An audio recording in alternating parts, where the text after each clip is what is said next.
মুড়ি নিয়েছে আর আমাকে দেখো এই যে সব থেকে কৃষ্ণর মা বেশি লেলিছে আমাকে এক মুঠা দিচ্ছে দিন খাইনি। হাই গাইস, তোমরা কেমন আছো? বাড়ি গিয়ে বেশি খাইনি আমি খাইনি বলছিলি। এই জন্য আমি বলছিলি ফিস্টি করবানি।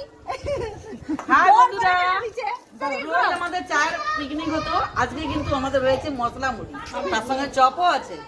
আপনারা যদি আমাদের সঙ্গে অ্যাটেন্ড করতে চান আসতে পারেন, কিন্তু এখন বর্তমান আর কথা বলছি কিন্তু বলবো না। আসলে কেন মুড়ি বেশি খাবে কথা না। বললে খাবারও ডিস্টার্ব হবে না। আসলে কিন্তু মুড়ি খাবে না। কিন্তু আমরা তো আছি না, আবার তুলা খাচ্ছে। আসলে কিন্তু দিন আগে থেকে বলতে হবে। চপে হচ্ছে অর্ডার দেওয়া হয়।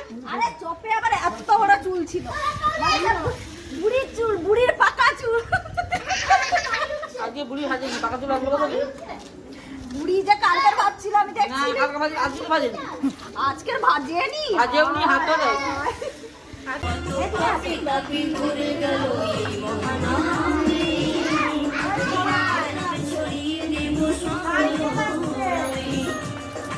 কালকে রাতে